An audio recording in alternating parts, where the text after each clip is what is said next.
Hello, and welcome.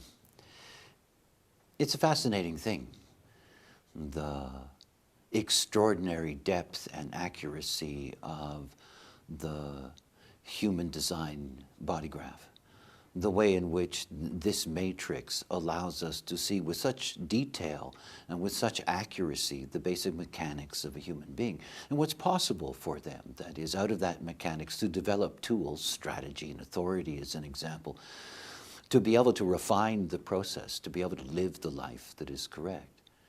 And yet, for me, one of the most fascinating things is that human design was not given to me as human design. That is, it was given to me as a component of the design of forms.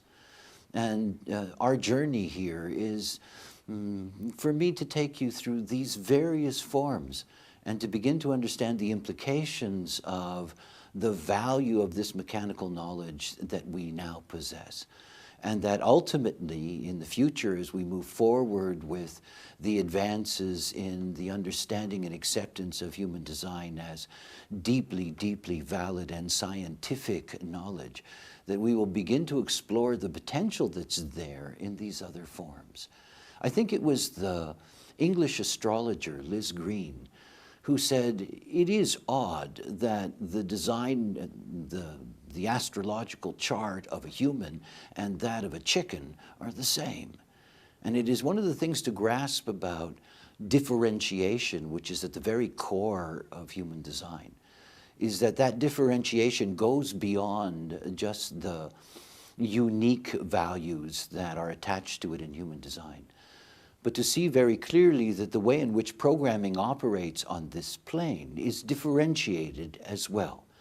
And this is the design of forms, the various forms that exist on this plane, and the way each of these forms are designed to interact with the program and designed to interact with each other. Let's begin with magic. Magic. And that the magic that we begin with is the inanimate. The inanimate. What an extraordinary thing. It is the totality in so many ways. The vast totality that we live in, the biverse, is fundamentally made up of what we refer to as inanimate objects.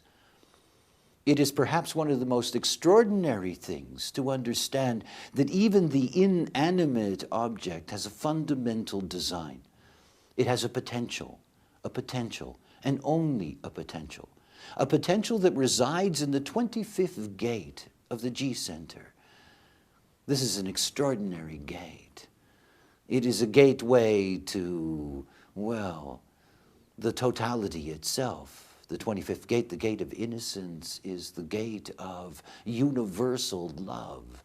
It is the gate of the priest and the priestess. It is the gate of the idols and the idol maker. It is the deep magical key of initiation. And in this 25th gate lies the potential of any inanimate object. That potential to be shocked from the other side, from the 51. That through shock, transformation can take place, that life can be imbued into form. It is the very magic of the beginning of itness. It's the magic of the inanimate, and it's sitting there with its 25th gate and waiting for that cosmic shock, that great initiating force. You know, if you're somebody that has the 5125, the channel of initiation, or you have the 51st gate, you have this potential magical connection to the inanimate world, to objects, to imbuing those objects with character and personality. It's quite a thing. The inanimate, everything that you can imagine, everything that you can imagine has a design.